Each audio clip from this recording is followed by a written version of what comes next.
At what age did you guys start skiing? We all started skiing around 10 years old. That right there, buddy. That's Yuho. He's one of the 5 members in Real Skifi and one of the 3 skiers in the group. You can rest assured he's pretty good at skiing. Real Skifi episode 9 hits a backflip to a set of stairs, follows up with a backslide down the last section of that DFD. Episode 17 tells the metal industry to frig off by sliding on a slackline instead. Episode 18 laces up the Shinbei 9000 with homemade shin guards made out of Mountain Dew bottles. Wow. Like, dude, yeah, he's good. The remaining skiers in the group are Ilka and Vernery. Both, man, dude, they're insane.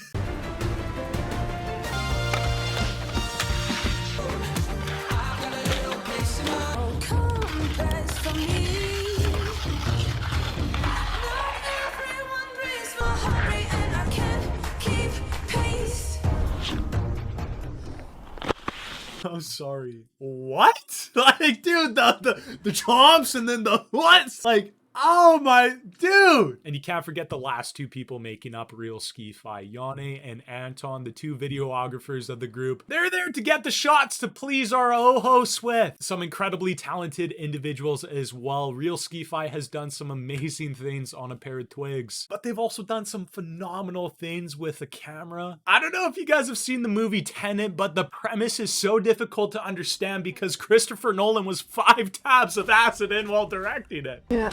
Shooting the bullet, you're catching it. But somehow Yane and Anton managed to capture annihilation, the second law of thermodynamics, Maxwell's demon, and Wheeler's notion of a 1-electron universe in a ski edit.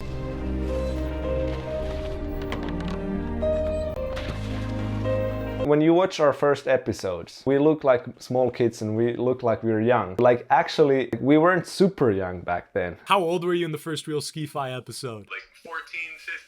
No, that's exactly because people think that, but like I was already 18. I'm the oldest one. Ilka and Werner were 17 and then Janne was 16. I mean, we were in high school. Of course, we were way younger than now, but like, I mean, it looks like we're like seriously kids. As the boys now approach their 30s, Real Skifi has been posting videos for over a decade. Real Skifi's journey started off in 2010 when Juho, Ilka, and Vernery linked up with their filmer Yane in their hometown of Jyväskylä, Finland. I think that's how you say it, to get some shots of their adrenaline pumping ski stunts. Listen, we saw big old bus and frontside 270s, frontside 630s, simultaneous Britneys, flat 360s, switch 540s, but most importantly, man, we saw brotherhood. Woo! Did you guys purely stick to the streets, or did you also get involved in the local contest scene? Pretty much the first season that we released our first Real Skifi videos, we were still like doing some of the contests. This one contest, a big air contest with a pretty small jump. It was 2011. You know, I think it's a funny memory. I was probably one of two guys who tried one, and I was the only one who landed. But I landed a double cork 1080 in that contest, and I was like, "Poof, I'm so gonna win this thing." When the results came, I was 10th. And I was surprised. I was like, this can't be true. But you know, the judges didn't like the fact that I really didn't have a grab. I was holding my knees really hard,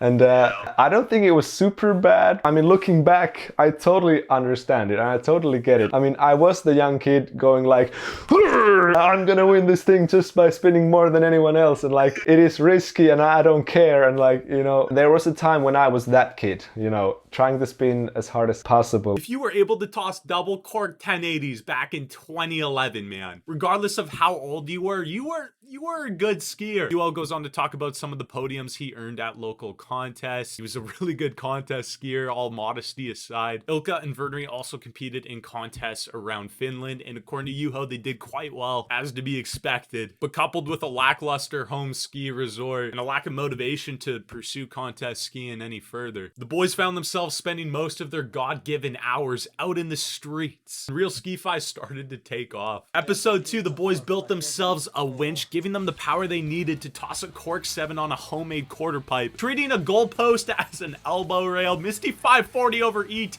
switch 540 down your grandmother's cabin. It's one thing to toss a switch 5 at your local terrain park, but to toss one off a 2-bedroom bungalow? That's an entirely different story. Now, it's not to say these guys purely skied in the streets. They'd go to their local ski resort once all the snow dried up in town. You like switch lips? Well, Ilka dropped a fat one in episode 3. Like, dude, that is a huge... It'd be so scary. Cooking up a homemade pole jam to a down, flat down. Vernery comes out of the gate, gets the front swap to continuing 270 out. You can also call that a K-Fed. Greases up the S-rail, pops over to the shotgun front side 450 out. And look at this, man. Like, they don't even care to dig in the rails because they're that confident on their twigs. Pops onto the whale tail, gets the back 270 out while the tail's still blowing in the wind.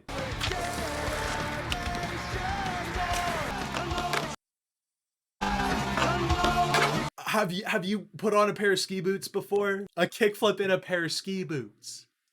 After Deshaun Jordan's appearance, we yeah.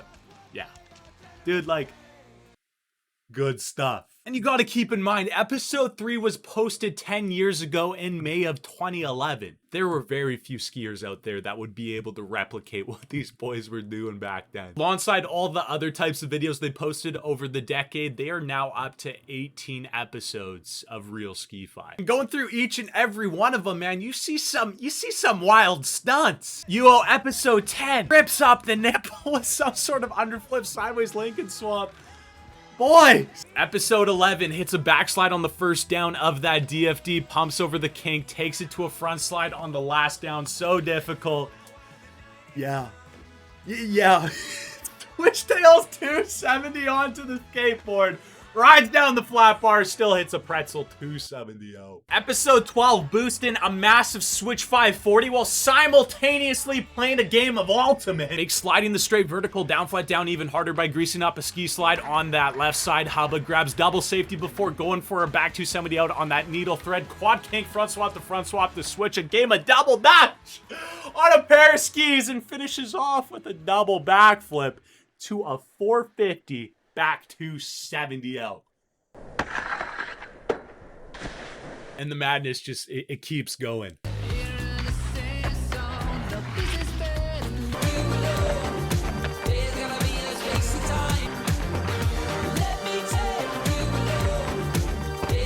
But rarely do you see these guys take a slam. So it begs the question, do they slam? Oh yeah, Rubber Ducky, man, they take some heavy hits.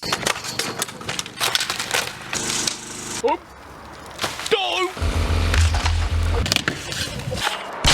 That last, I mean all of them, but dude, that last one. Oh my god. How do you get up after something like that?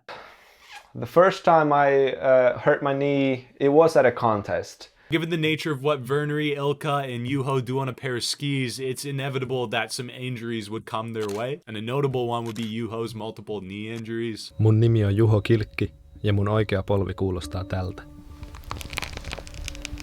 How many times have you torn your ACL? 2 times, but like both times have been so that there have been a few slams like leading to that complete tear. So like, yeah, so the first surgery was a result of the things that happened in 2010 and 2011. Then 2014 was the first time I hurt the new ligament, and then it was 4 years of, you know, careful skiing before it actually blew completely. But yeah, but like 2 times I've went to the surgery where they actually repair it. Nice, man, that's crazy. And you know, knee injuries are a formality in our sport. You always hear about athletes tearing all these different ligaments in their knees, but what does that feel like? What does it feel like to tear an ACL? Physically it didn't feel that bad, but like mentally it was like, because you're already like, oh, I know what this is about, and I know how long it's gonna take, and I know how bad it is, and so, but it doesn't necessarily feel even that bad. So you're instilling some confidence here, you know, if I ever blow my knee, It's just gonna feel fine, right? You're just gonna walk away and it's okay.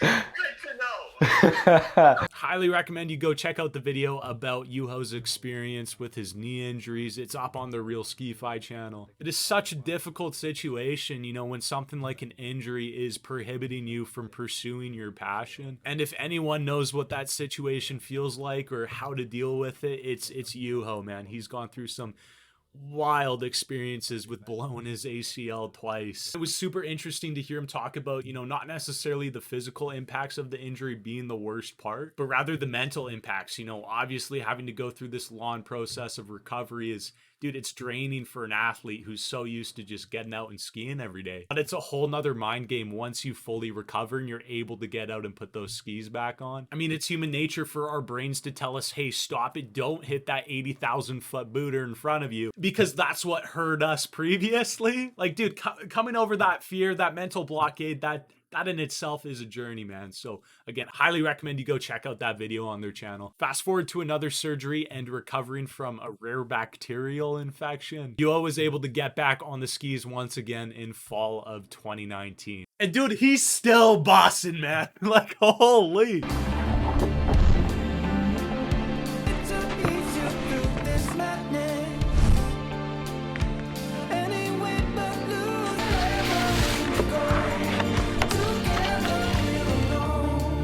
So Skifi's journey is a rather unconventional one, but it is inspiring and it is sick. Who knew that in 2010, when these three Finnish skiers partnered up with two cameramen, would go from creating street edits in their hometown to skiing on tractors and slack lines covered in Mountain Dew bottles?